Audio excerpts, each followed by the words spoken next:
Welcome to The Path. This podcast is a production of the men's ministry of First Baptist Church in Hendersonville, Tennessee.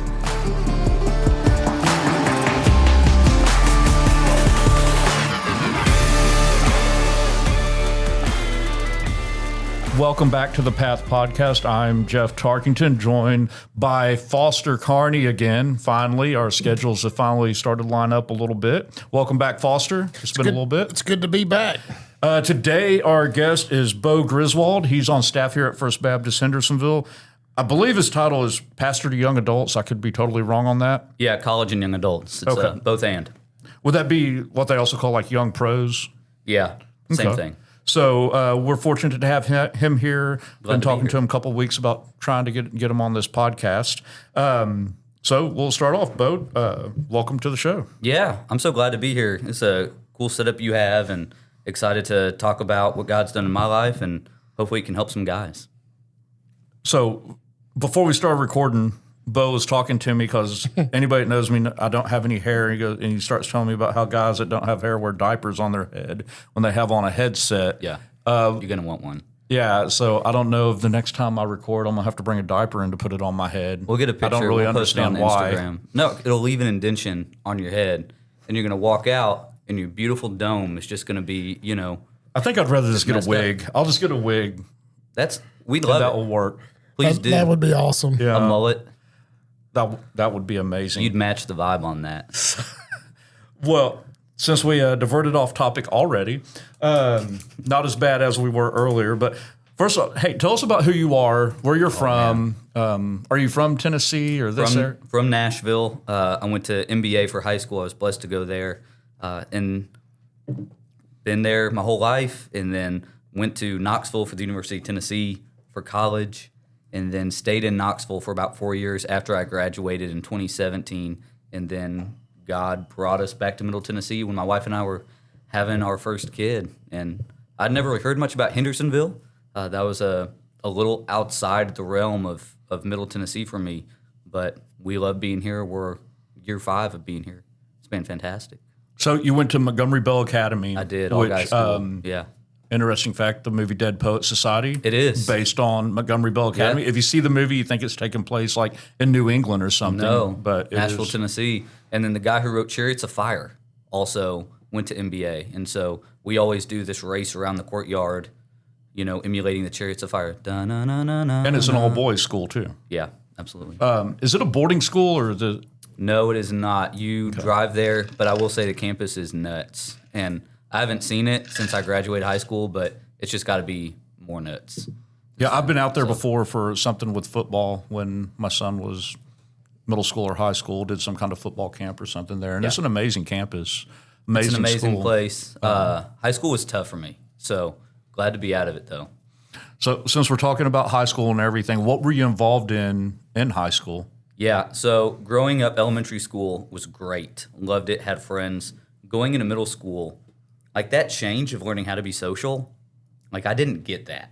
Like everybody else was just like, hey, I understand how to be a human being from here on out. I understand how to grow. And I just kind of like was stunted in the back. And so like as I grew, I was like years behind. I just didn't understand why I didn't connect with people. And so high school was tough. So I was trying to get in with people, couldn't find a place to get in. And at that point, I had nothing to connect with these guys about. I just wanted a friend. And of course, anybody can tell you the last thing that's going to get you a friend is just wanting a friend. You have to have something deeper to connect over. And so I fell in love with basketball. I watched a lot of NBA. I was a Memphis Grizzlies fan. And so I joined the basketball team as the manager. So that was me. Low-key the water boy. But I loved it. Got to be around it. Got to be around the team. They've had some good basketball players come through. They NBA. have. Brandon Clark came through there. No, Brandon Clark went to BA. Yeah. I don't think we had any pros really come through NBA. They've had a lot of professional football players come through there. Yeah, football was fun there.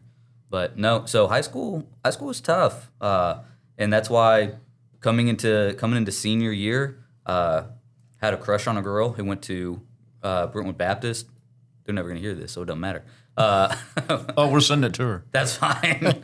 It was not my wife, but I went to church because of her. And they had like a fall retreat, and I went in the fall retreat. My goal was to hold her hand during the worship time. That was it. That was the whole reason I went to the retreat.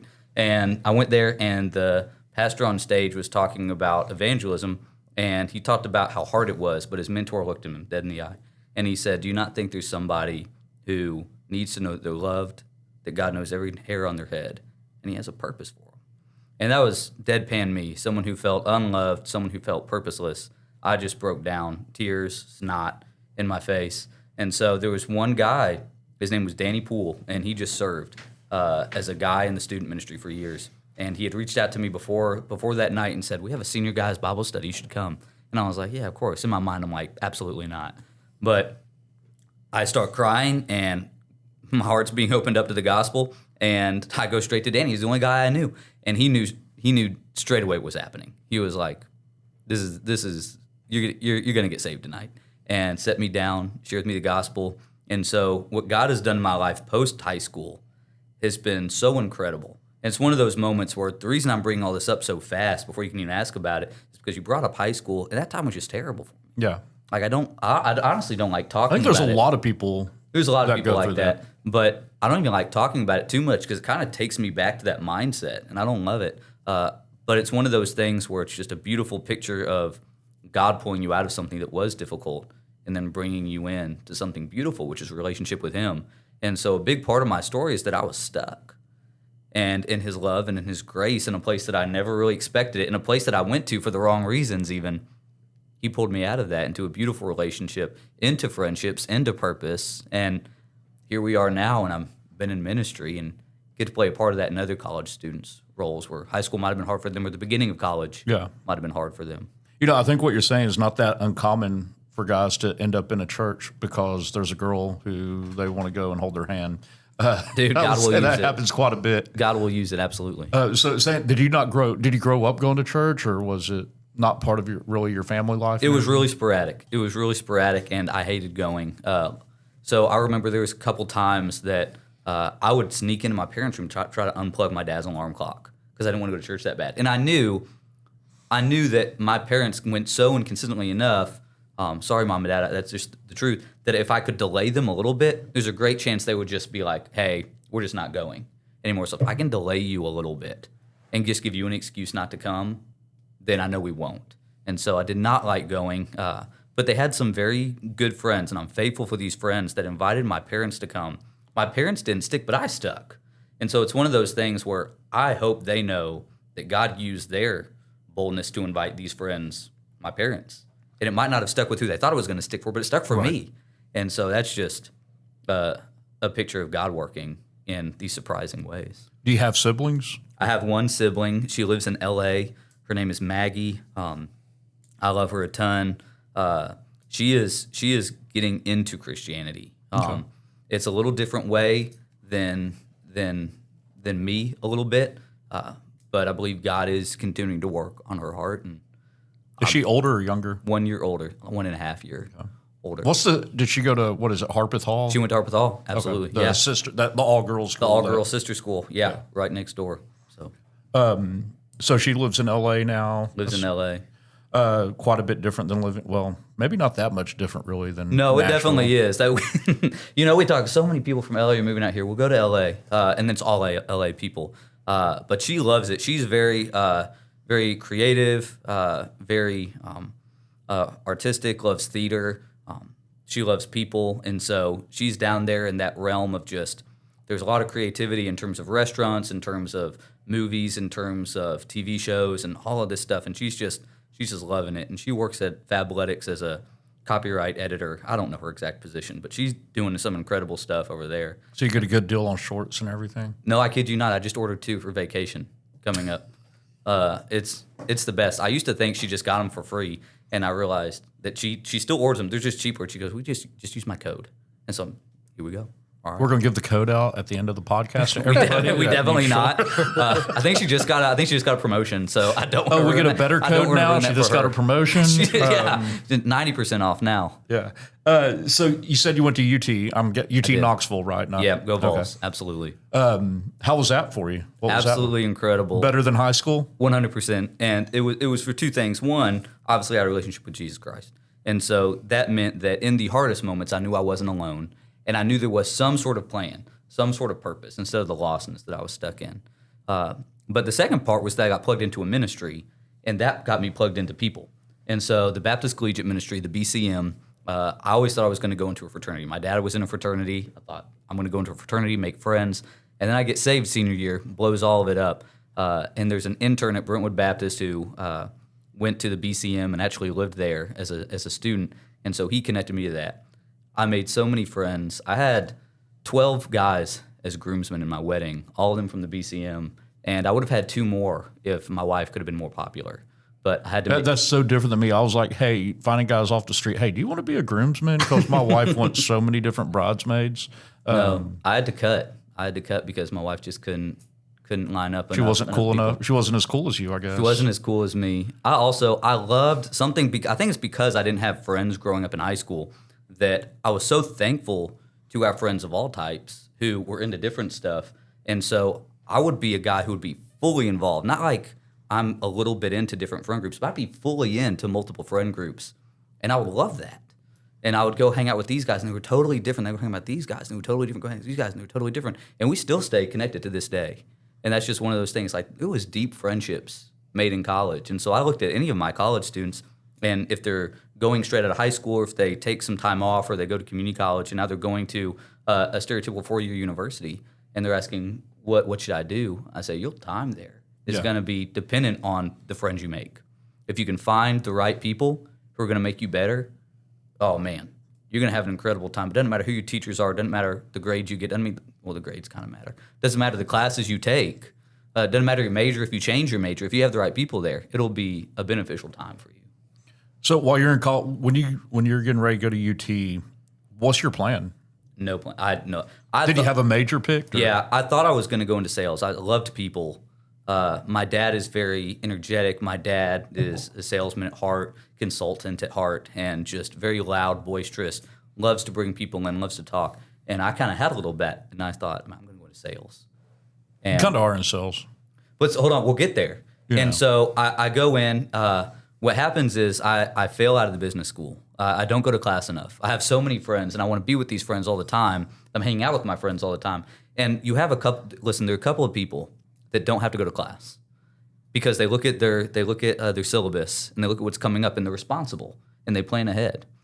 All I saw was you don't go to class and you still make good grades. So I'm as smart as you. I don't have to go to class and I can get good grades. Well, I would miss tests. I would miss assignments because I wouldn't look at that syllabus. I wouldn't know. So I got kicked out of the business school, moved into communications because I had another friend go in communications. He said it's easy. So I did it. Great major, communications. I loved it. But I still thought I was going to go into sales. And so I went to insurance sales doing cold calls after college. I cried every day in the shower. I woke up, took a shower, drove downtown to Nashville, and I ate a peanut butter jelly sandwich every morning. An Uncrustable? Not an Uncrustable. I wish. I didn't have that money. I didn't have no Uncrustable Foster money. brought us Uncrustables today, so. They're so good. So good. I didn't have Uncrustables money. But I would listen to 104.5 The Zone, listen to them talk about the Titans, and drive to work and cry. And Is that because the Titans were so bad or because you hated your job? I hated my job. Okay. Listen, I'm wearing a Titans polo right now. I love the Titans. But it was terrible. And I realized, man, the only thing I really want to be selling, and selling's not the right word, but the only thing I really want to be encouraging people to look into, challenging people to look at, pushing them is the gospel. That's the one thing I can look at. And if someone says, you're going to get rejected a lot, I'm like, well, that's hard. What's the one thing worth taking those no's, knowing that every now and then you're going to get some yeses? In my mind, it was the gospel and not insurance. I could care less about that. I'm sure some people are passionate about it, not me, but the gospel. And so that really pushed me towards giving ministry a chance. And you've mentioned your wife. Did you meet her while you were at UT? Oh, yeah, I did. I dated a couple wrong girls in college, and I'm very thankful I had some mature guys who helped me understand that and helped guide me in those times to say, this isn't a good fit, because it didn't take long to figure that out. But after my sophomore year, I had an amazing friend. He's now the student pastor at Brentwood Baptist, and he said, Bo, you got to stop. You want this too bad. Spend a whole semester, focus on the Lord. Don't even look for it, and just get your priorities back on track. And, of course, that semester was the best semester I ever had in college. It was first semester of junior year, and I grew so much in the Lord that year. And I blossomed. I thought I had been growing, but that semester I blossomed. And it was that semester that my wife came to UT, And it was one of those, like, she was in the background. I kind of always had a little bit of an eye on her. And I was like, okay, when this semester's up, we're gonna talk to her. And semester was up. We ended up hanging out a little bit. And then I went to my buddy, guy who I met freshman year. His name is Jordan. And I said, Jordan, you've seen me date a couple wrong girls. What do you think about Hannah? And he goes, this is the first time you get a thumbs up from me. And so I was like, let's go. And so I asked her out that night, and she said yes. And the rest is history, man. Where's Hannah from? Hannah's from Bellevue, Okay. from Nashville. Yeah, she grew up in Bellevue, then moved to Brentwood. And So you're all both close to. dude, it was awesome because the summertime we'd come home and we'd have each other for the summertime too. So it was fantastic. Get to know her family well and spend time with her. So it was great. So, you're going to college, you meet your future wife. Yeah, I guess very blessed. Y'all date for a while. Yeah. At what point, and you already talked about you get out of college, you're selling insurance and stuff. At what point did you feel like you were being called in to be a full-time minister? Yeah, it was tough. It was more, I realized I hated what I thought I was going to like. So let's go back to what I remembered I did like, which was being a part of a ministry in college and being very involved in the leadership there. And so I interned. I did an unpaid internship at a church in Knoxville. Didn't get paid a dime. And then I worked at Planet Fitness not for free. I worked at Planet Fitness full time and then did an unpaid internship. And that would be where my time went. So Planet Fitness was for money, for rent, and then the internship was for joy. I loved driving to the church. I knew I was getting paid no money, but I loved it. And so as time moved on, I realized I think this is something I want to step into. There was an part-time student pastor role at a smaller church in Knoxville, and I took that. And it was really hard, but I continued enjoying it, and I met with someone who was involved in the Baptist Association in Knoxville. He encouraged me to take a kids ministry role at a church that I heard good things about. And so I was like, well, I don't think student ministry is for me because I didn't grow up a Christian in high school, so I really don't know how to connect. I don't know how to walk through people in those stages of life to Christ. It's like I don't know what it's like being a freshman, sophomore, junior in Christ. I don't know that. But so I didn't connect, and so I said, let me try kids ministry. Maybe I love kids. Dude, it was terrible. I was not made for kids ministry either. And I had no idea what I was doing. They shouldn't have hired me.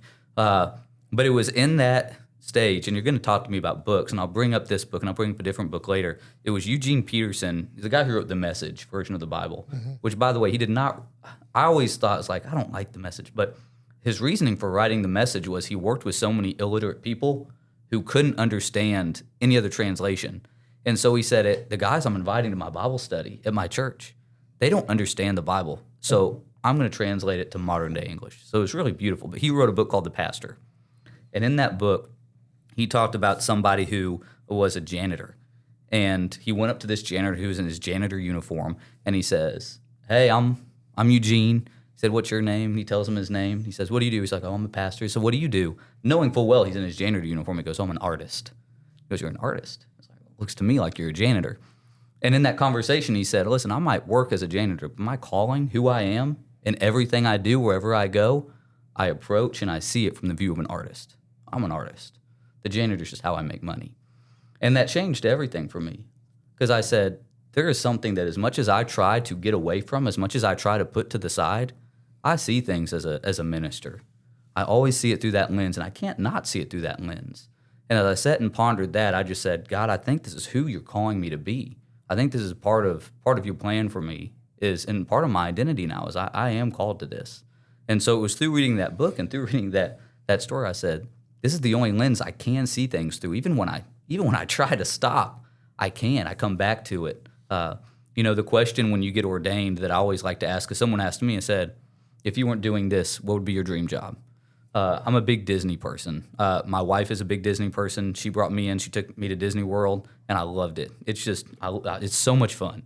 And so I thought, dude, if I could do anything I'd want, I'd go work at Disney World and just make people happy, make people smile. It'd be fantastic. And then I'd go on rides at the end of the night myself. It sounds incredible. And then they said, how long could you do that? I said, I could do that for 2 weeks before I'd find the closest church and get as involved as I can because I would be so purposeless. Just making people happy at Disney, that wouldn't be enough. I would have to go find a church. And that's where they said, okay, we think you're called to ministry. And that's kind of how I view it too. It's I can't run away from this. So what led you, how did you end up here where you're at now?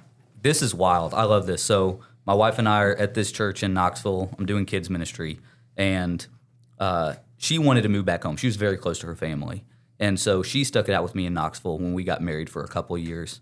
It was advice that we got from people that did our premarital counseling. They said, we challenge you. Create space at the beginning of your marriage, especially if you know some people are close to family, for you to build your own foundation. And then once that's built, you can go close to family because you know that you two have already figured out what being married looks like to you. That makes a lot of sense. And it was the best advice we ever got. And my wife was so strong and so brave, and she wanted to be with her family so bad, but she knew it was the best thing for us and for her. And so she stayed in Knoxville. And then when we got pregnant, it was one of those things that I knew it was time. Like, she looked at me and she was like, it's time. And I knew it wasn't even a conversation. There was no argument. There was no discussing. We both knew she'd done her due. It was time to bring her back to her family. And part of my job to love my wife was to do that. And I felt like that was the Lord was calling us to. And so we were looking for jobs in Middle Tennessee.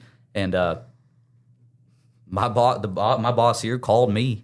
I thought he wanted to talk to me about a kids ministry role. So I answered the phone. It's like, hey, I love kids ministry. I'm ready to go work in kids ministry wherever you need me to go. And he said, well, I'm asking you about college ministry. And Who was it that called you? It was Ben Baxley. Okay. And I almost dropped my phone because anybody that knew me at the time had known that was my heart.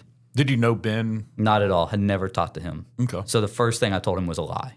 But anybody that knew me knew that college was where my heart was. I had talked about it all the time. And so when he called me, he told me that, I almost dropped the phone. And I didn't know how to transition to that. I was like, I don't know how to tell you that is exactly where my heart is, but that'd be my greatest passion in the world, is to work with college-age students.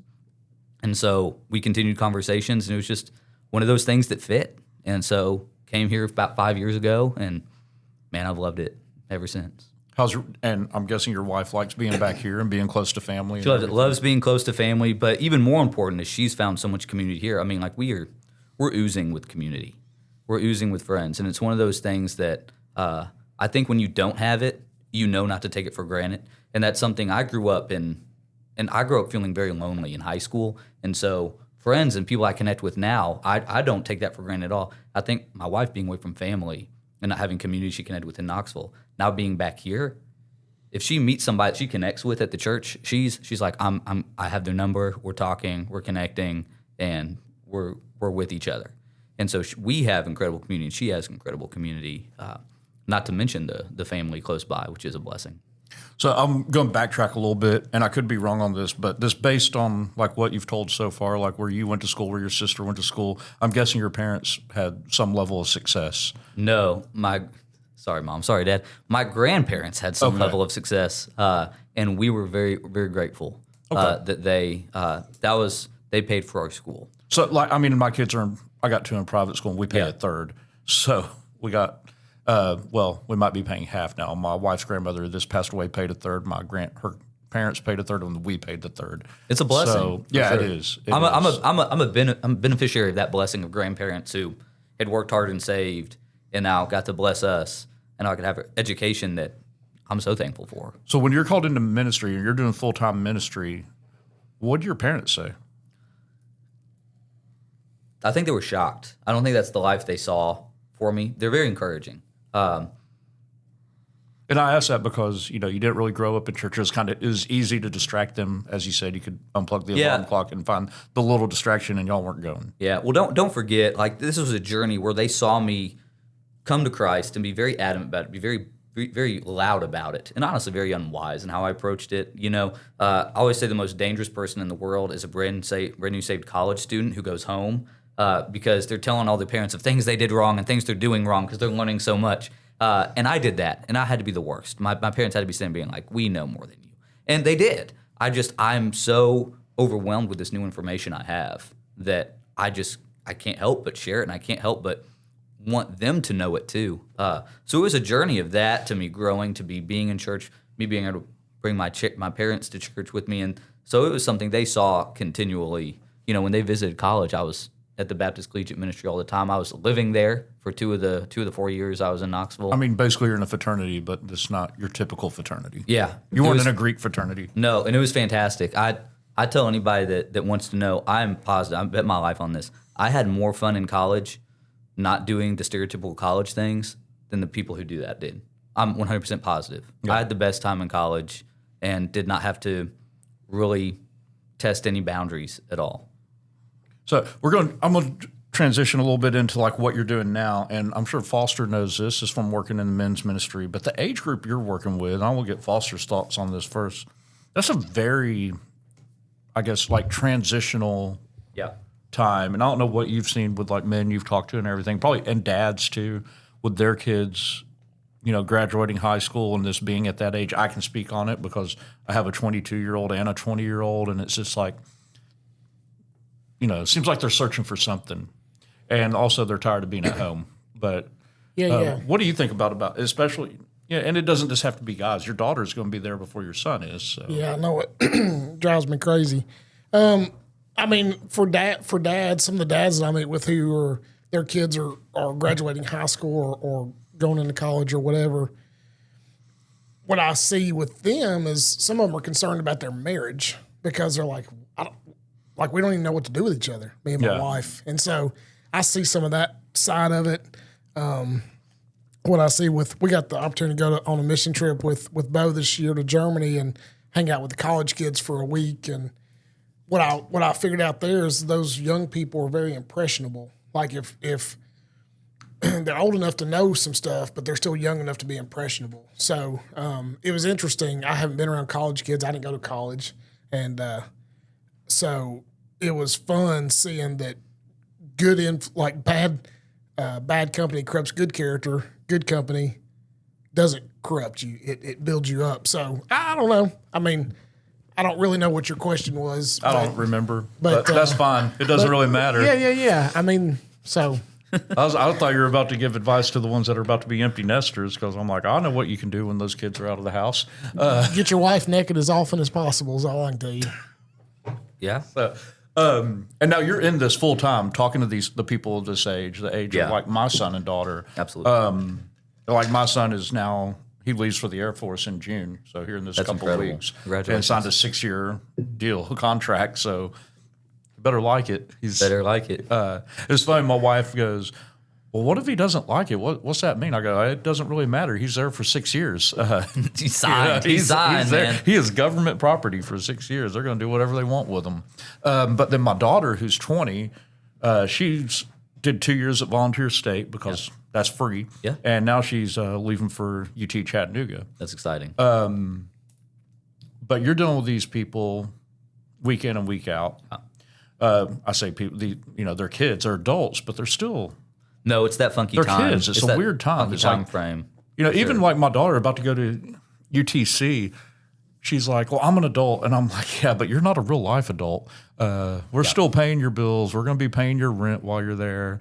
So you're an adult, but legally, but not that college other way. That college days is exciting because you're stepping into freedom, but it's controlled freedom.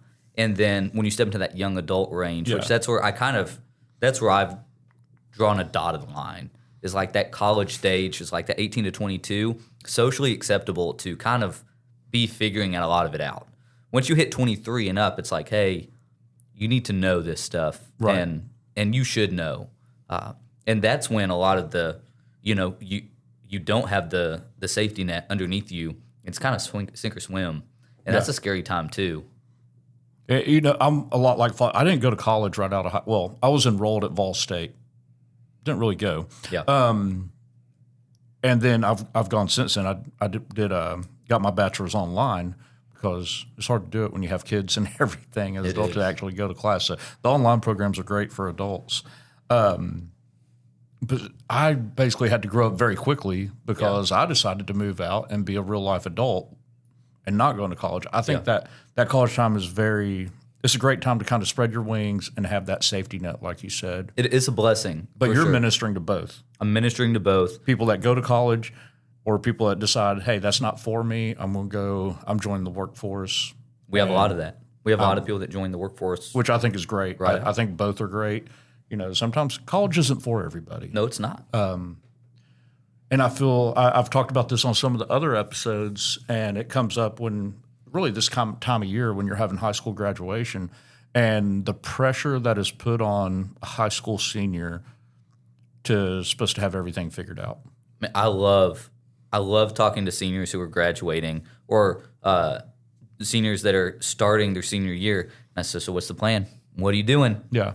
And they look at me, and I just know I've brought some trauma into their life. Oh, yeah. And I just go say, hey, I don't need to know a legit answer. Just what are the couple things you're thinking about? Like, if it could be anything. And then a lot of times you still don't know because you've had your whole life planned for you. You know, the last 4 years, you kind of already figure out what friend group you're in, what sports you like, what hobbies you like by freshman year. And you're just repeating freshman year just a little bit older for the next 4 years. Right. And then you have literally every choice open to you. Do you want to go to college? Do you want to not go to college? What college do you want to go to? If you do, what do you want to study? If you want to study, where do you want to find your friends? Guess what? If you don't want to college, where are you going to work? Where are you going to live? What are you going to do? Is all I had to pick every year was if I was going to wake up and go to school or not. And now I have all these decisions. And it's a lot of pressure, I think, for, a 17, 18-year-old. And, the common thing is people think, oh, you're going to go to college. What are you going to major in? What do you want to do? Yeah. I have no clue. no clue. I saw that more so with my son Yep. than I did my daughter. My daughter had it a little more figured out, and it's changed a little bit. But she's stuck to it more. She knew what she wanted to do as far as going to school and everything. Like I said, it's changed a little bit. But my son, he didn't know what he wanted to do. Yeah. And to see this kind of that stress when people ask you and trying to figure out an answer that you can give people. Yeah. And I think that's just a pressure we put on people unknowingly sometimes. That was honestly the best advice I ever got from my dad. It's so silly because it went so against what I thought he would tell me or kind of what he shaped for me. He just looked at me and goes, Bo, you can quit. And I was like, well, that's wrong. Watch any movie or any TV show, watch any sports movie. That's wrong. Like, that's not what you taught me to believe. And he said, no, but that's for things in life that you've really committed to. When you're finding out what you like to do and where you like to work, it's okay to try something and it not be for you. Yeah. Because there's this pressure right off. I felt it too, is right when you get out of college or right when you get out of high school, you have to pick, and that's it. Like, I am blank. I am a software engineer, and I'm working here. And in your mind, it's like, that's who I am now, and that's where I'm going to be. Well, says who? Do you think that's more so in the man mindset than the woman? Or is it both? Like where you really identify as your job? I am sure it's both. I think probably stereotypically it's more men because that's just something that there is something innate in us where it's like we want to be the person to bring everything together. We want to be the person that people can go to where I say, I need this. I can have this for you. I have this problem. I can fix that for you. I have a purpose. And a lot of guys, and this is where this is something that I believe guys struggle with a lot, is we put way too much focus on purpose being your job. Yeah. Like your purpose, your first purpose, first and foremost, is to be a child of God. And that moves itself into being a good husband, into being a good dad, into being a good worker. But a lot of times we move those up, even synonymous. I don't think many people move it over being a child of God, but a lot of times we'll put it hand in hand. It's like, I have to be, good at my job. I have to be a child of God. Well, no, that's called idolatry. You need to move one down. You need to make child of God, and that seeps into everything you do. And so the thing is, if I look at my job here, I'm a pastor at First Baptist Hendersonville, and they say, oh, that's my identity. Well, if I lose that, now I'm lost. Well, guess what? If I'm a child of God, if I lose this job, I still have the ability to be a child of God anywhere else. Right. That purpose doesn't change no matter where I go. I can go work at Starbucks and be a child of God there and do the work He's called me to do and accomplish the plans that He set up before me there. I say a lot of times to my students who say, I don't know the specific will for my life. They don't use those terms. I don't know what God wants me to do with my life. And we think that God has one pinpoint, like on the dartboard, where that's where I want you to go. And if you miss it, you're missing God's will for your life. I'm saying God cares a lot less about what you do and way more about who you are. If you look at Scripture, He's telling you about who He wants you to be. I want you to be someone who does this, acts like this, talks like this, thinks like this, someone who loves like this, someone who works like this. Well, you can do that anywhere. God cares way more about your character than He does about your specific will. Now, some people He has a specific will for. I believe some people, we have missionaries who feel called somewhere, who want to go somewhere. We have people who are called into certain jobs, and they love that. But we don't always get those revealed to us. And so we just have to be responsible for being the type of person God is calling us to be in the moment. Yeah, I talked to you about this before we started recording, and don't always ask this. And this one I'm not going to ask about you, but about the rite of passage to manhood. And Foster and I have talked about this and how, you have all these other cultures that have this, and the American culture doesn't really. But, this talking to you and us, the discussion we've been having, do you think that kind of comes like that college age time for the American males is maybe not like, you have the Jewish culture, I think at 12 years old, they have their bar mitzvah and everything, and other one where it's a celebration.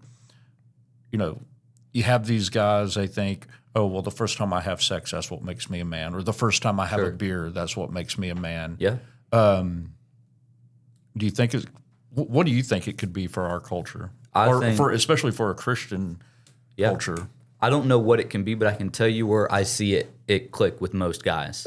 It's when, one, they get married, or two, they realize that they have influence over people. And that's when being a man, as it were, someone who is going to be someone to guide others and help others and be there for others, that's when it clicks in. My favorite way to talk about this is the story of the prodigal son in Luke 15. There are three characters in that story. There's the younger son who runs away and rebels. There's the older son who is jealous that the younger son gets the love of the father. Foster's heard me talk about this before. And then there's the character of the father who welcomes in the son, the younger son, after he's run away. And even when the older son is bitter, he tries to bring the older son back in. And what he's doing is he's caring for his sons in a very Christ-like way. Grace, but still leadership, but still confidence and still purpose. And that's when I think manhood comes, is when people sit and say, I now have a deep effect on the people around me, and I'm going to own it. That's when I think real stepping into manhood comes. And sometimes that's when you get married and you realize, I now have this wife. And this is a part of my life, and I have the biblical call to be a spiritual leader to her. Or it's, I'm not married, but I'm looking around and I see these young guys who were kind of floundering, and I was just there, and I've learned something. And so I'm going to adopt these guys, and they're going to be under my wing. And I'm going to see them. Might not let them feel like they're my kids, like I'm their uncle or something, like they're my nephews, but they're mine. Wherever I'm going to guide them and lead them. And that's when I feel like someone's hit manhood. And when it's like, okay, I know that it's not about me, and now I am going to pour myself out to others. I mean, and I feel like you have a front row seat to that because you're in that transition age too. I'm going to talk about a little bit of stuff because I go to the 11 o'clock service here, and this stuff I've seen from the age group you're leading, it seems like that group's really grown, and that's a hard group to have consistently. It ebbs and flows. So many of them, they're not. They might graduate high school and then they're moving off to college somewhere else, and they might be back here sporadically, or they're staying at home and going to community college, or they're going into the workforce. But that's a hard age group. Yeah, that's kind of that age where we're testing things. We're kind of going our own, especially if we've moved out. Nobody is forcing us to go to church. I've told my kids, hey, as long as you're living here, you're going to church on Sunday morning. See, that's where I love college ministry, and this is where I don't understand high school ministry. I don't understand somebody making you go to church regularly, and I just don't, because the only time I was made to go to church, I didn't want to go, and so I'm not here for that. I don't know how to walk with that. Want to be here. That's the thing. If they're there, then I know you either have somebody who cared for you enough to invite you, and I can work with that, or you care enough to be here, and I can work with that. And there's a different level to that, and I can just approach that on a certain level that's just, you made the choice to be here today. Even if your friend dragged you, you still could have said no, and you said yes to something. And so I can go ask you out to coffee. I can go ask you out to lunch, and we can talk, and I know there's a starting point.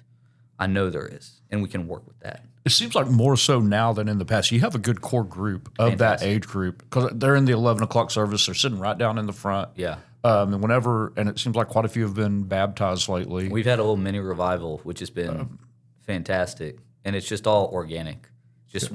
We had one student come in who was just faithful, inviting other friends, and then shared the gospel, and just kind of sparked other ones that just continue to say, I don't think I have that, or to say, I want that. When you see that happening with an age group that's one of the harder age groups to reach in your church, how much do you have to fight your own ego? Can I tell you right now, it's actually not hard because I don't have anything to do with it. I don't have anything to do with it. I think I'll get overconfident. So the ego will come and I get overconfident and I stop looking to God as much. But in terms of like stereotypical pride where it's like, look at what I'm doing, I can't, even if I wanted to take credit, I wouldn't know how. Because I'm literally just, the student is doing the work. The student is inviting their friend. Right. The student is sharing with them. And the next thing I know, I'm getting a text from a student saying, hey, I talked to them about the gospel. I think they want to get baptized. Can you meet with them? I'm like, well, you did 90% of my job, and I'm sitting here just like, this is incredible.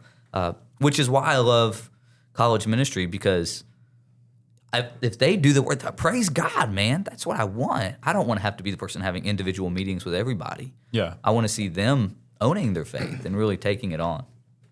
It makes me think of Matthew 28, 18, 19, 20, the Great Commission, and Jesus didn't say, now you, pastor, go therefore. 100%. You know what I'm saying? So I love that. Go therefore and make disciples of all the nations. And he's talking to all of us who have called on the name of the Lord. So I'm glad to hear that. Yeah, no, it's good stuff. It's fun. And like I said, I'll share this with anybody. The confidence and the ego comes from, I call it outrunning God, where there's seasons where God is moving, running fast, and he's pulling you to go, and there's seasons where God is telling you to be still. And there'll be seasons where he'll be telling you to run, and I'll run. And it's fantastic, and I'm running with God, and we're in step, and things are working and clicking. And then he'll stop, and I'll keep running, and I'll keep working hard and grinding, and nothing seems to be working. God's like, I'm back here, and we're sitting for this time, and you're supposed to be sitting with me, and you're not. And so that's where I get overconfident. I start making sure that I'm running with God, and so I'll just start running on my own. It's easy for us to get in a place where we think, oh, we're doing something. 100, and it's a lot of time it could be out of pure excitement. Yeah, it can be out of joy, but the best motives. Or you have other people coming to you like, man, this college age group, they're doing really well. We haven't seen this in a while. Yeah, you're like, yeah, they are. Yeah, they're doing great, man. They're doing fantastic.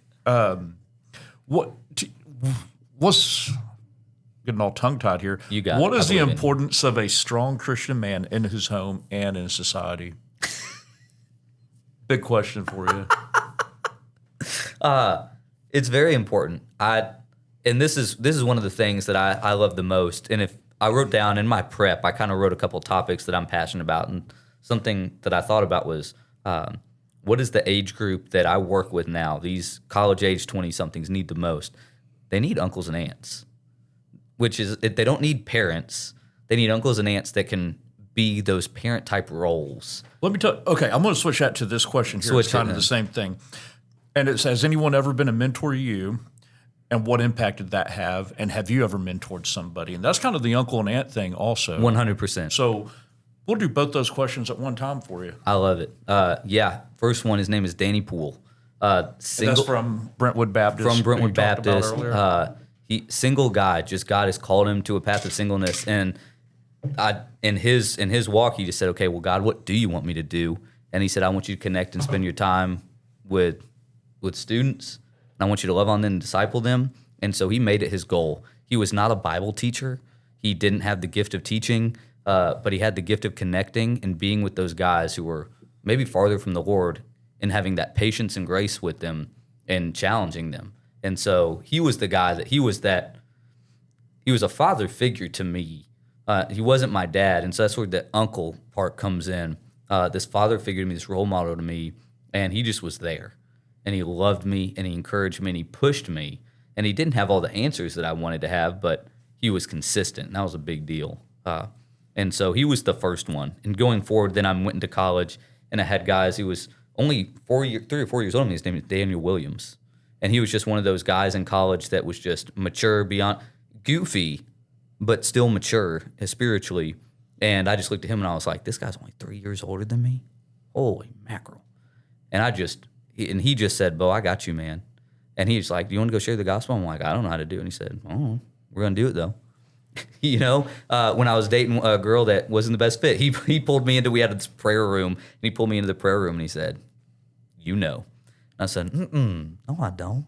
And he pulled up his Bible, and he started reading scripture to me, and I just started crying. I was like, I don't want to. And he's like, I know, but trusting God is better. And it was, so Daniel Williams was the next one. And then going forward, my college pastor, Matt Paradis, was that for me. After that, Phil Young, who lives in Knoxville, he's a professor at Carson Newman. He does that. He was that for me too. And so have these guys that are just constantly there. You have anyone here that is like your go-to person? Have a couple guys. Very thankful for them. I'm not going to say them. Oh man. Because what's going to happen is it's the old giving an acceptance speech. Somebody's going to be left out. Right. And I don't want anybody to think that they're being left out, because in different stages and different seasons, a lot of people have had different. I've gone to Foster a couple times, and it's just Foster. What I needed, Foster had, and I just knew that because I knew who he was. I knew his character, and I knew his heart. And I was struggling with something else. Like, I know Foster's going to be able to speak this into me. Going to speak and give wisdom to me that I need. And so many times Foster has been that guy for me. But there are many guys. And I mean, if you've been around First Baptist Hendersonville, you know that we don't run short of guys that we can go to, talk to. Do you have a favorite? What is your go-to passage in the Bible? Your favorite one? My favorite verse, hands down, is Galatians 2:20. I've been crucified with Christ. It's no longer I who live, but it's Christ who lives in me. The life I live in the flesh, I live by faith in the Son of God who loved me and gave himself for me. I love it for two reasons. My whole story is based on the fact that I felt unloved and that I felt purposeless. Like, that was it. I felt unloved. As much as I could look back and see that people loved me, I didn't feel loved. I couldn't convince myself that I was loved. And I didn't feel like I had a purpose. And so that verse gives both. That verse gives a push and it gives a purpose. A push that my life now is for Christ. And so whether that's sharing the gospel, whether that's with my words, whether it's my deeds, my actions, all of the above, whether that's how I approach anything, my life is Christ. And that is who I am now and what I do now. But then you have the purpose. And this is where I'm a big, the love of God being, the fact that you were loved being as the motivator for what you do with everything. If you lose that, you will turn into legalism and works-based. You have to start with the fact that you're loved. And so, like, Jeff, I'm looking at you dead in the eye, and I need you to know, and you know this, but you are loved beyond what you can imagine. No matter what you do, you're loved by God. And it is that pushes you to go love other people. Because if it turns into anything else, then it goes into, I have to earn this love. And no, you don't. You don't have to earn this love at all. On my worst day, on my absolute worst, and when I was an enemy, Romans says that while we were still enemies, God proved his love for us by sending his son. And if God's going to love me enough to give his son to me when I am an absolute enemy of God going against the gospel, then what makes me think today, when I'm honestly trying and failing, he's going to love me less? No, he loves me just as much. And it is overwhelming. And so that verse is it's kind of my life verse if I had to pick one, because it reminds me, no, Bo, you have something to do here. You really do. Don't waste your time. Don't waste your life. You have an opportunity to be Christ to others, to be that father in the prodigal son story that welcomes back the son who's rebelled. You get to be that picture. But also, you come of it from the point of, I'm doing this because I was loved first. And because I know I'm loved, I have just an overflow bucket to love others with. And so that's my favorite verse, and that's something I go back to constantly because of both. It has that push and that purpose. So I recently went through some leadership training, and one of the things they talked about when you're going to have a difficult conversation with somebody is to do a role play beforehand. Yeah. And you talking about when you went to UT and they go, hey, you want to go share the gospel? And you're like, I don't know what I'm doing. You had to be extremely nervous, a little scared probably, especially the first time you did that. So this is for you and Foster both.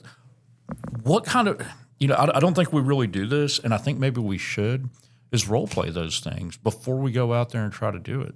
100%. Like, especially if you know who you're wanting to go try to share with, role play that conversation. Yeah.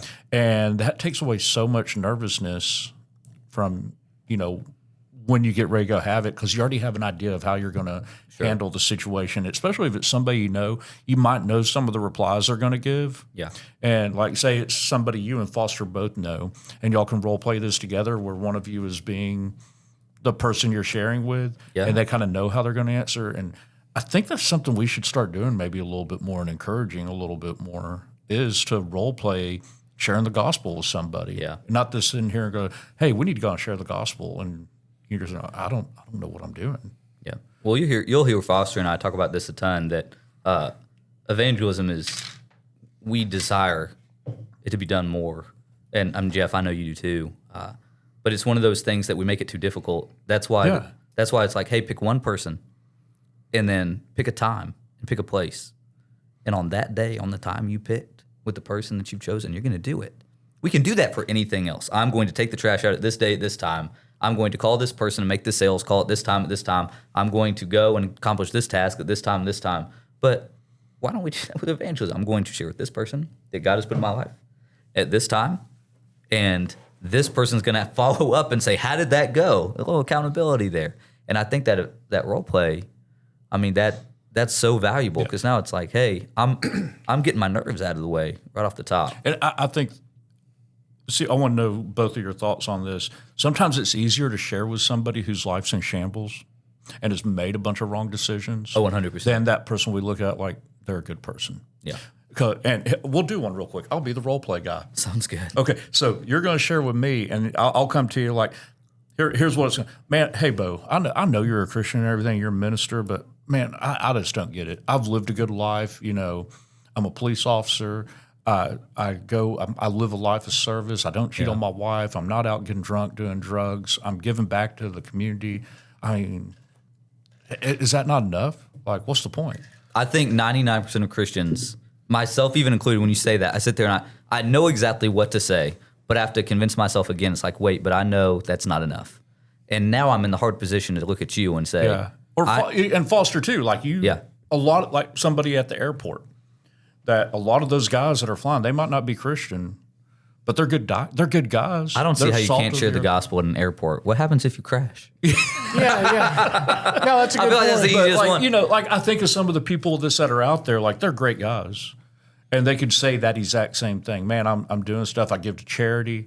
I go and serve. Well, I think, Jeff, have I not done enough? Have I not done enough to earn my way? Here's the thing: if we were to get what we deserved based on what we've done, we deserve damnation to hell. Right. And so, the way that I would share, the way that I do share with people that ask those questions, and Bo will speak to this too, but is my testimony. Yeah. Listen, I was that guy living in porn for 20 years. I was that guy smoking cigarettes all the time and drinking Jack and Coke. But because of what God did, not because of what I did, because I suck at life, but because of what he did on the cross for me, it changed my life.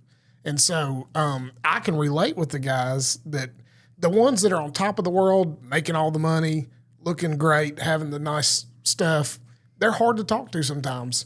But when you can catch them at a point where they're like, man, it's just, there's nothing I can do that's enough. Well, that's right. That's because our Creator created you. What Pastor Chester spoke on this, with a hole inside of your heart, inside of your being. And the only thing that's going to fulfill that is you surrendering your life to the Lordship of Jesus. And so when we were in New York City together with one community church up there, and a couple other guys came, and it was an evangelism trip. And some of the guys are like, I don't know how to talk to somebody about Jesus. And so I said, just watch. And so we could just look around for just a minute and recognize that there were people that were upset. So I would go to the person and say, what's going on? And then we'd have a little story time or a little conversation. Then you just meet them where they are, point Jesus into their life, and they're like, dang, I didn't even think about that. So it's, the Great Commission means so much to me because I can take that and I can be a contributor to kingdom work. Yeah. Just one at a time. Matter of fact, I've been challenging the men, who's your one more? And I have 42 men that have identified a one more.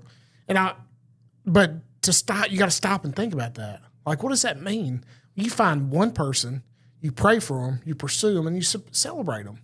And so, just being willing to share your story, your salvation story. None of us were born saved.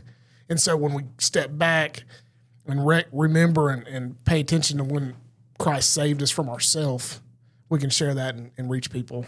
I would say this is, when you talked about how do you talk to that guy who feels like they're doing well, and feels like they're happy too.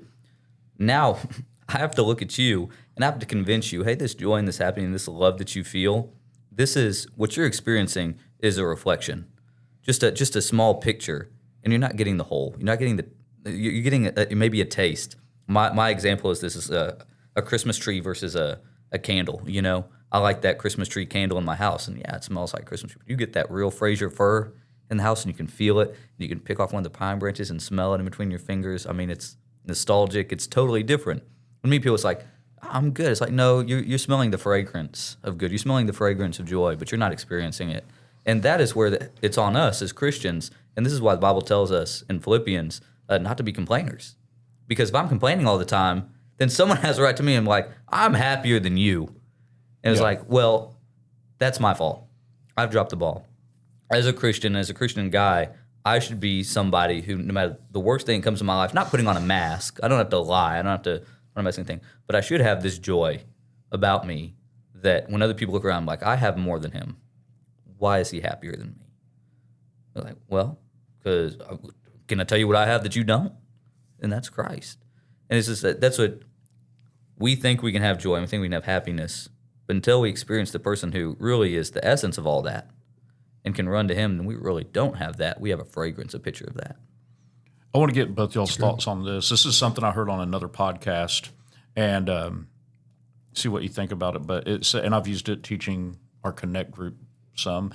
But if you're not a Christian, where you're at right now is the closest you'll ever be to heaven. If you are a Christian, the closest you'll ever be to hell is where you're at right now. Yeah, that right in between. Yeah, and I just think about that like, man, if I didn't accept Christ, this is the best it ever gets. It's the best it gets. And that's not that, I mean, yeah, we have good, but. Yeah. And if I do accept Christ, this is the worst it gets. Yeah. It only gets better. Yeah. And, you know, that's something I kind of think about when that person that's lived a good life, one of the things you could tell them is, hey, this is the best. If you don't accept Christ and you don't surrender yourself, this is the best you're ever going to have, is where you're at right now. Is that enough? Right. Is that enough for you? And is there a picture you can see yourself where that will be enough? Because I can assure you, 20 years ago, you said what you have right now would be enough, and it's not enough. Right. So I think that's a great phrase to use. Just like people say, I wish I could remember what podcast I heard it on so I could give them credit. I know you're just stealing it now. I'm stealing it. But I actually think that's a fantastic way when someone says, I'm good. I'm like, is this enough? Yeah. Right now. If this is the best life gets, is this enough? No, a lot of people will still say, yeah. And at that point, there's a level where, you guys know this, the Spirit has to move. The Spirit has to work. And so a lot of times, you know, you throw out that seed and it just hits hard soil. You know, well, I'm here for you and I love you. And you know what I'm about. And so if you ever need anything, man, I'm right here. And guess what? I'm going to be praying for you. And so you're going to get texts from me occasionally praying for me, saying things that I would say to another Christian that to you aren't going to make sense. We're going to be like, this guy is consistently saying things that I don't understand, that don't make sense to me, but I love. I have to talk about this. It's that constancy. We're bad at that too. We give up really quick. Yeah. I give up quick. Yeah, that's good, Bo. I think what you just said is just a great example. I've been walking with a guy for a couple of years now, and I'm not going to say too many things about him because he could figure out real quick who I'm talking about. But Me. Huh? Is it me? That's right. I knew it. That's right. But he's got everything that the world has to offer, and it's just not enough. And now he's getting on up there around 70, and it's like, when are you going to realize that all this is not enough? And I just tell him, kind of like what you said, hey, man, you know where I stand on this. Yeah. And you're going to keep hearing it from me. And if you ever want to talk about it, let me know. And we'll sit down again. But, yeah, it's tough. Jeff, when are you going to ask me about my favorite book? Right now. Good. I want to talk about... because you gave me like 3 or 4 answers before. Yeah, but I want to talk about Harry Potter. Is it Harry Potter 100%. or Lord of the Rings? I love both. Are we going to do the Harry Potter to Star Wars reference? I know what you're talking about. And it's true, but also it's the same story. It's the same story, but Harry Potter's better, in my opinion. It's fantastic. Those books are incredible. So why is Harry Potter your favorite series? One, nostalgia. just at a point in my life, and this is just cheese as it gets, unapologetic. J.K. Rowling, I love you, baby. Listen, I read those books when I really didn't have not much going on in my life. Wait, wasn't The Hobbit, or not The Hobbit, but Lord of the Rings, J.R. Tolkien? Yeah. So does it have to be like the J initial on books you like or something? I might if I need to have become an author and write J.W. Tarkington, are you automatically going to like my series? I'm intrigued. I'm totally, I'm giving a second glance. You could write a book being like, why is the color red red? And I'd be like, great. It's the most amazing book ever. J.W. Tarkington. That's actually a good title for a book. Why is the color red red? And I'd be like, Oh my gosh. why is it? That is so. J.W. Tarkington wrote this? Who was that? You're such a New dork. up and coming author. No, but it's fantastic. Lord of the Rings, or not Lord of the Rings, I'm sorry, Harry Potter. Harry Potter is fantastic. One, nostalgia. But two, just the story. It's a phenomenal story. And honestly, this is where I have trouble with friends who don't like it due to the kind of the magic witchcraft theme in the book, which, by the way, the bad guys lose. So let's chill on that a little bit. But no, there's stories like this God uses. And I've been able to understand so much theology from... Do you have an owl? No, I don't. They would poop too much. 100%. So I love the Harry Potter books, and it's just one of those stories that as I listen to, I'm able to understand concepts because it pulls me something to draw to so many times. The Disney movies do this. Disney movies help me put a picture to theological concepts. And then Lord of the Rings is probably the easiest one to do that with. And I love the Lord of the Rings books. That is the Howard Shore, who did the soundtrack for Lord of the Rings, is always my most listened to artist on Spotify because that's what I listen to when I do my quiet times always. It's the Lord of the Rings soundtrack. And so he's always the most listened to author on my Spotify. It's fantastic. Why are you laughing? I don't even know what to do right now. I just wanted an opportunity to talk about some of my favorite listening things. to the soundtracks of movies, and I'm like sitting here listening to the soundtrack of Top Gun. Great soundtrack. You'd have to no. Listen Same to thing. Danger Zone as I drive around in my Ford Maverick. I don't. Oh, I could say something, but I'm not. Good call, buddy. Oh man, What would Harry Potter do? what would Harry Potter? I hadn't read any of them. So. Oh, don't watch the movies. They're okay. They're not worth it. Read the books. I'm serious. They're so good. Yeah. If you could be any Disney character, who would you be? Man, Baloo from the Jungle Book. Okay. Yeah. 100%. Like carefree, but he has like this growth period. I have that soundtrack on my phone if we need to play some of that. Bare music. necessities. Yeah. I love that so much. You can tell I have kids when my Sesame Street songs and Disney songs come up on my playlist. Listen, I think one of the things that have helped me the most in ministry is sitting and listening to people and what they're passionate about, and then finding out that you can use God can easily use those things to point.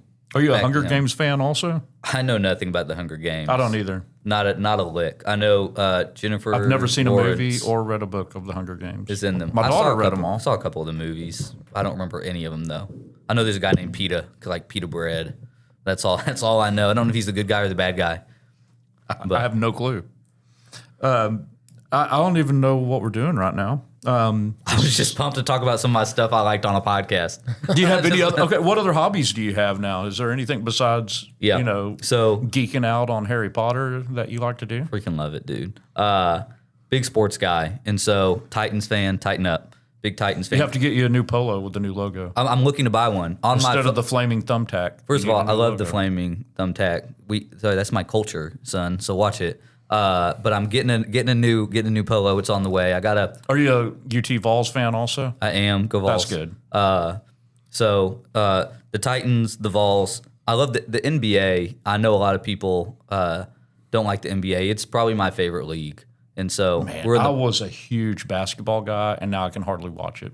I can hardly watch. you old NBA. curmudgeon. I You just am. find your joy Now again. I could watch The Last Dance over and over again. I rewatched that when I was sick. I was sick last week, and that just came back on. It's great. But no, so right now we're in the playoffs. I love watching that. I'm a Grizzlies fan. Zach Randolph, Marc Gasol, Tony Allen, Mike Conley. Love those guys. But then also, I love getting coffee and talking to people. That's my favorite thing to do. Coffee or food across a table with somebody and getting to talk to them. Food is great. I love food.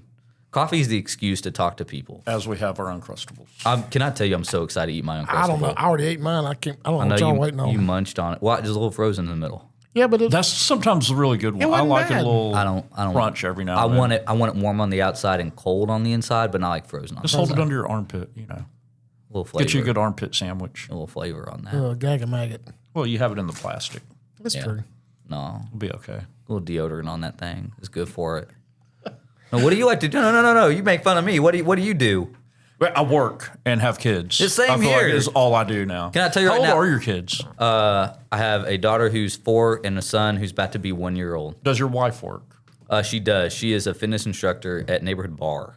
And so she gets paid to work So out. neighborhood bar is not like going and ordering a Bud Light. That's like a fitness thing. Neighborhood bar. No, you work out while you drink. No, I'm just kidding. No, it's a fitness thing. It's like a combination of ballet and Pilates and who Is it knows like what. BARE or is it spelled Yeah, like different? the ballet bar, BARE. okay. So she worked at the Knox County Association of Baptists after she graduated college, and the director of missions there loved to joke that she worked at a bar. Like, oh, my assistant works at a bar, you know. And he thought that joke was so funny, and he very quickly out of it be like, I don't want anybody to be confused. Like, no, it's a workout though. But he loved that joke. So no, she does that, and she loves it. She's so good at it, dude. She's so good at everything she does. But no, I don't really have time for the stuff I like. I fall asleep listening to the books I like, and I wake up. I do like the fact that you keep saying listening because I'm a huge fan of Audible books. Big fan of Audible. Audible, sponsor this podcast, man. Come on. I don't know if they sponsor anything, but you know. I guess we I couldn't love listen it. to this podcast. Like, I've we recommended, can be the like- one podcast on Audible that people can listen to. They have podcasts on Audible. Oh, do they? They do. See, look at this. We already know about you, Audible. Yeah. Get up in this thing. Come sponsor us. Audible and Uncrustables, baby. Oh, like I always tell people, hey, give us a like. You know, give us the 5-star rating on anything you're listening to us on. If you don't want to give us 5 stars, please don't rate us at all. Absolutely. Boost that algorithm. Listen up to so this more podcast. This will pop up on more people's. Listen to Jim Dale. searches. Listen to Jim Dale read the Harry Potter books to you. And then go watch Lord of the Rings and read the books, too. They're fantastic. Oh my gosh. I gotta say something about a book because it's funny. But we were at a our church still does marriage retreats, right? Yeah. And I wasn't on staff then, and I don't really care about that. But it was our first marriage retreat in Gatlinburg, and Bruce Raley and I don't know who Ben was there, and you know I like talking about sex, and we were sitting there, and it was just awkward silence, and Raley afterwards he said, "Man, if you'd write a book, I'd buy it, but I wouldn't tell anybody about your book." I was like, "That's the most backhanded compliment I could have gotten, jerk." Oh, I would buy that. What's your title of the book? Foster's favorite book is the Karma Sutra. What is the title of your book? Well, I hadn't written it yet. I know what you're going to call it. I like how y'all just ignored me. I don't know. That was did, great. yeah. I didn't know. Thank you. I don't know what the word meant that you just said. Oh, okay. It's a sex book. Oh, okay. Yeah, I don't know. I don't know what the title would be. Honoring the Lord with love making. Nobody's buying that book. Nobody's buying that. Nobody's buying. You need to catch your title there. Church people, just forgive me for that. Sorry. This has gotten off hand quick. It did. All right. You think we're done? You got anything Hey, what's going on with the college age ministry? What do y'all have coming up, and what kind of stuff are y'all doing? Yeah, we have worships, we have groups, and those are fantastic. And Is there anything big in the summer? in the summer, what we're doing this summer is we have our young adults and our college coming together and meeting for a worship together every month in the summer with empty nester couples at round tables. And so it'll be worship, a little sermon, but also discussion time with that college and young adult age with those empty nesters to gain wisdom. So a little worship and discipleship night that we'll be doing these summers, which will be really fun. When is that going to be? Starting June 22nd. It's called The Table. Okay. And so obviously we sit at round tables, and it's going to be an amazing time of these 20-somethings being able to talk about hearing God, the command of community, shame and grace, and hearing wisdom on that from Scripture, but then also hearing wisdom and getting discipleship from peers and empty nesters. So it's going to be It's going to be fantastic. So that's going to be on a Monday? Yeah, Monday night, Okay. June 22nd. And then in July and August, it'll be the third Monday of the month. And so, So that would be July 20th? yeah, I'm assuming I have my calendar in front of me. The I third have a Monday. calendar. And The then third third Monday. Saturday in August also? No, They'll all be back at school then. no, third Monday. Third Monday, but Yeah. third Monday in August also? Yeah, but also So you that got would be you got August to 17th. we got to remember, like talking about all back at school. Like we get some people that come back, but we also gain people in the next year too. Some we fluctuate so much. People talk, oh, you get all these people back. I'm like, yeah, we get a lot of people back, but we send people away. We Yeah. have students away in Southeast Asia right now serving. We have students serving at camp. We have students. Probably in Germany too. Yeah, we have students that have gone that go to school here and now are gone for the summertime. And so like we've been able to create a college ministry that, although it fluctuates a lot, it's consistent. And so they talk about the young adults will be here. They live here now. And the college students, we'll just get a new group. That's in such line a before great, being yeah, we talked about it, but that's such a big difference, like young adults and college students. 'Cause It's a big You got the young adults that are already, some Yeah. are married, have most of them a very young child probably. And then you have the college that's not there yet. Once you have a kid, that pushes you out. That's a whole does. that's a whole nother thing, because now you're totally responsible for human being. You can't go play pickleball on a Thursday night usually. It does kind of change your No, life a little bit. this is a Stinking kids. I've drawn a hard line on. They're two different things, and you have to understand that, because one is you have this socially acceptable time to not know what you're doing, and you have that safety net. Now it's a dotted line, because sometimes that safety net gets taken away at 19, and you're not living at home, and you're making it on your own, and you're working full time. And someone who's in college who's not enjoying that, or who is enjoying this safety net, you're not going to connect with. And so you might feel like you connect more with young adults, but when you go from having that safety net to not having that safety net, when you go from having community around you all the time to all your friends now having to work all the time, and you don't have those people anytime, anywhere you want, and it's just you and God, that's when it hits. And so these young adults is like, hey, all you have is you and God. You'll have some community, but guess what? In between work and going home and getting your Chipotle, you don't have time to hang out with people all the time, and you're exhausted.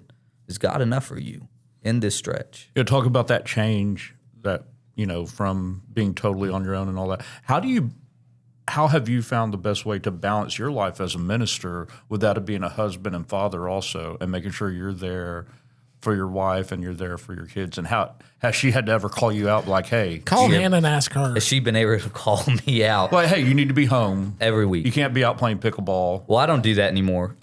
This is where we do have to have boundaries. So like Fridays and Saturdays, I work 45 plus hours a week, and that's something I love to do. And a lot of guys work more than that. But Fridays we have off, and Saturdays we have off. And I don't meet with students those days at all, unless it is an occasion that is rare. Like I think maybe 2 times a year I meet with a student on Friday or Saturday. Those are for my family. And then everything else just runs through the lens of my wife. And a lot of that comes from my dad worked a lot, and he was gone for a little bit when I was growing up. And my wife's dad was there, and they have a fantastic relationship. And I just knew family is coming first on that side. And I'm lucky we're at a church where the whole staff would be like, yes, we want to support that. That's great. But that's one of those things that I mess up a lot, but there's a lot of grace in that. And, we've set some boundaries, so it's been good. Cool. I'm trying to play with my kids, man. I'm trying to eat this Uncrustable too. Amen. Foster, you haven't been here to say the closing prayer in a long time. You want to do it today? Yeah, let me pray for us, and we'll be done. Oh, Father God, thank you for our time together tonight. Thank you for just bringing 3 men together to talk about life and ministry and kind of figure out which direction is the right direction sometimes, Lord. It's nice to be able to sharpen each other. Lord, I pray that if someone tonight gets to hear this podcast and they have some questions, Lord, that they would open up your word and seek your answers in the word. And we're just thankful for Bo and how he serves the young people well in this church, and thankful for Jeff and just allowing this podcast to take place. And Lord, we just want to continue to honor you in all that we do. Thank you for the safety that you provide for us, and thank you for our families. In Jesus' name we pray. Amen.